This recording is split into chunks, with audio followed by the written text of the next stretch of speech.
Tuwing kita'y nakikita, ako'y natutunan.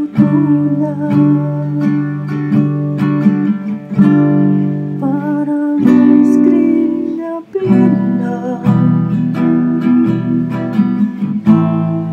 sa ilalim ng araw. Ano pa naman ang sikreto mo? Hello guys, shout out sa inyong lahat. Ang next naman na pag-aaralan natin ngayon ay yung napakasikat na kanta ng Hotdog na ang pamagat niyan ay First Love. Kaya First Love yan, First Love. Alam ko maraming nag-aabang ng chords nito. Shout out sa nag-request nito, si Miss Angel. Din-request lang niya ito through messenger guys, kaya hindi na natin na-flex dyan. Yung Hotdog guys, sikat din yung kanta nilang Manila. Yan, kung gusto niyo matutunan yung song na Manila guys, nilagay ko yung link sa aking description. Meron din akong tutorial nun. Lalaking kumakanta dun guys, diba? Napansin nyo, babae naman itong kumakanta dito sa First Love.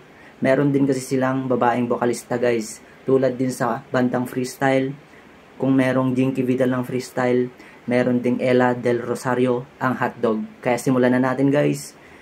First Love, napakadali lang dito. Okay, unang chord natin dyan. Syempre yung intro ay G major 7. Okay, G tapos malaking M. Major ang tawag sa malaking M na yan guys ha.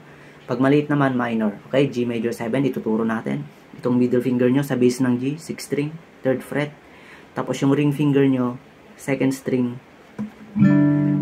3rd fret. Yan. Tapos itong hintuturo guys, 1st string, 2nd fret. Ganyan yung G major 7 natin guys ha. Pwede rin namang G major 7 na ganito. Pero ganitong G major 7 yung gagamitin natin. Tapos next na chord dyan ay G7. Bali, ililipat mo na lang itong hintuturo dito sa 1st string ng 1st fret. Yan, ililipat mo lang. Bali, inurong mo lang siya. G7.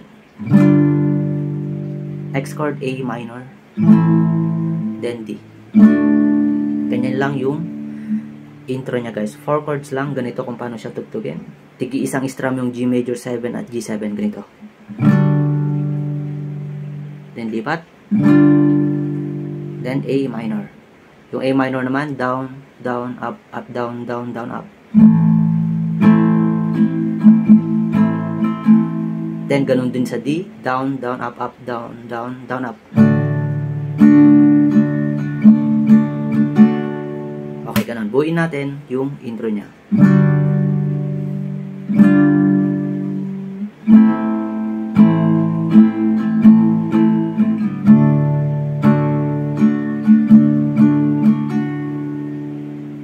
Ganun lang kadali yung intro niya guys.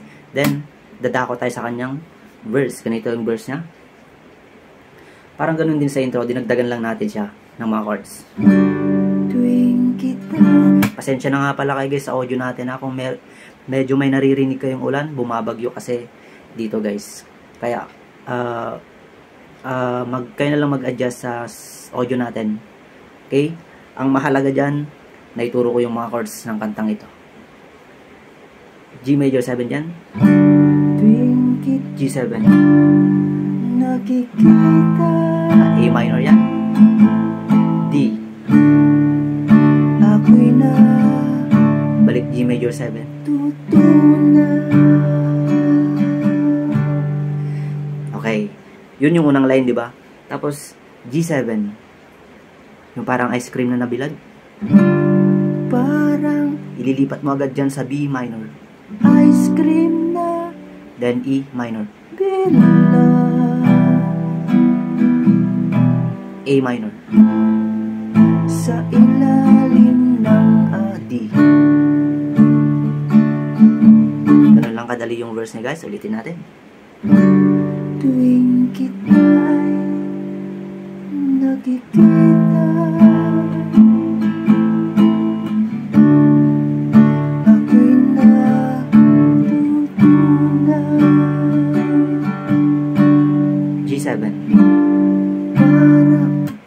G7, ililipat mo agad dun guys sa B minor.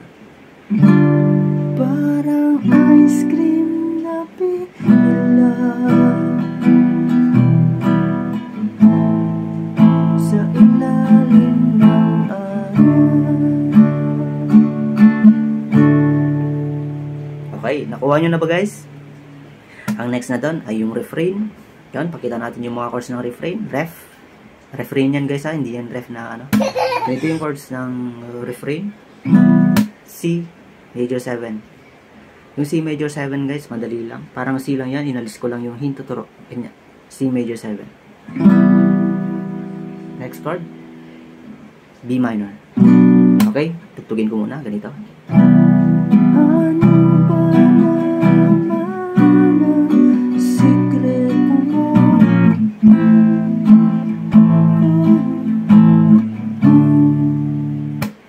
Sorry, ulitin natin. Take 2.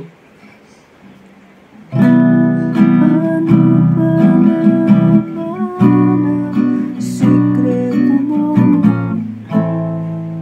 at di ka maalis sa isip ko.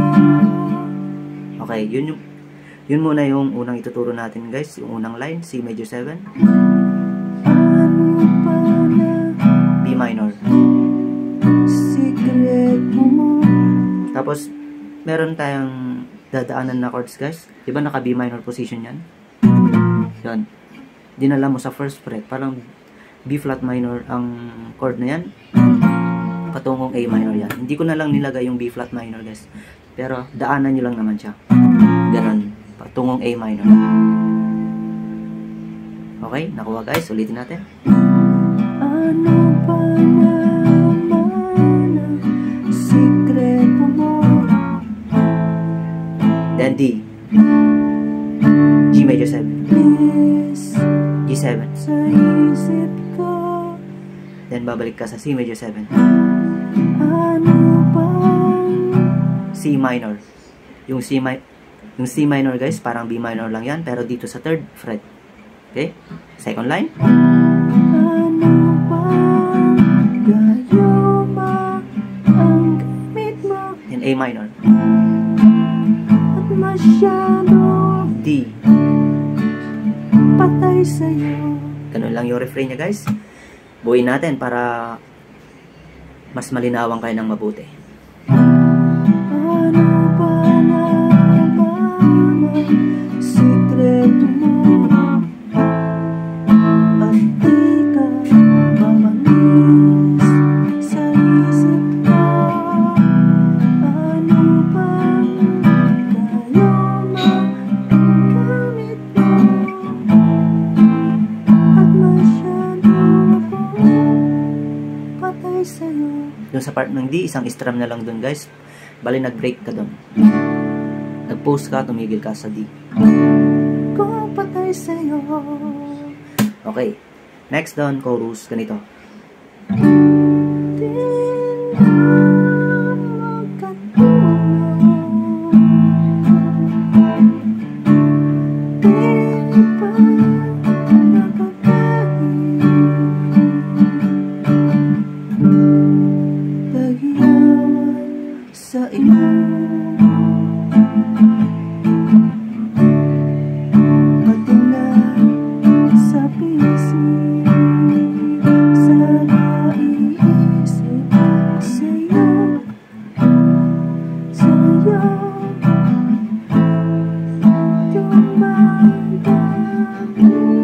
Ang unang chord doon ay G major 7, syempre. Pag nag-G major 7 ka guys, mabilis mo na lang siyang ililipat sa G7. Okay? Strum pababa. Lipat. A minor. D. G major 7. G7. Mabilis mo ililipat sa B minor. Okay? Tagyawan Then A minor. sa iyo. D. Pati na G major 7. sa pisngi. G7. Saka Then Saka iisip sa'yo, C major 7. Isip sa'yo Then A minor. nagyawat tumabad. D. Ganun lang kadali guys yung chorus niya, di ba? At least natututunan nyo na tong song na to.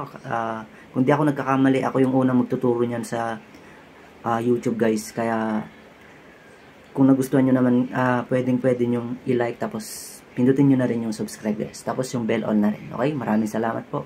Ulitin natin yung chorus niya. Buuin natin. Di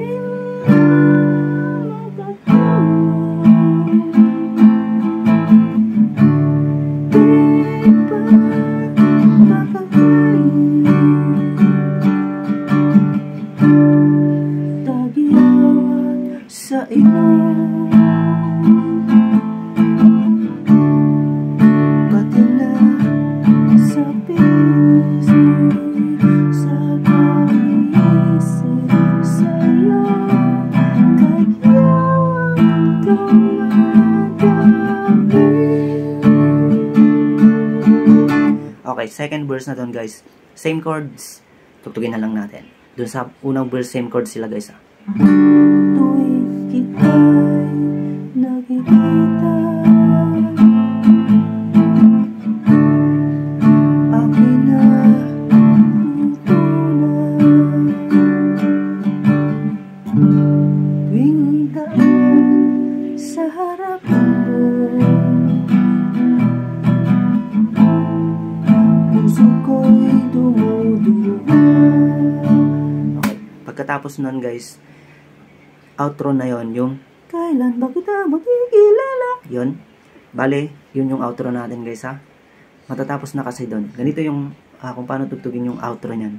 Kailan ba, Okay, isa pa. kailan ba kita makikilala? Sana'y malapit na,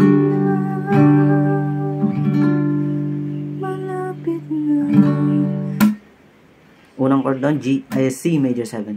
Kailan Then B minor, kita C minor, A minor. makikilala? Then A minor 7, alisin mo lang yung ring mo. Yung ring finger mo, iangat mo lang. Then D, Sana'y malapit G major 7. na, Then G7,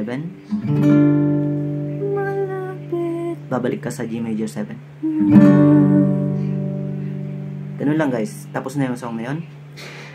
At sana nakuha nyo guys. Yun lang at maraming salamat po. Bye-bye.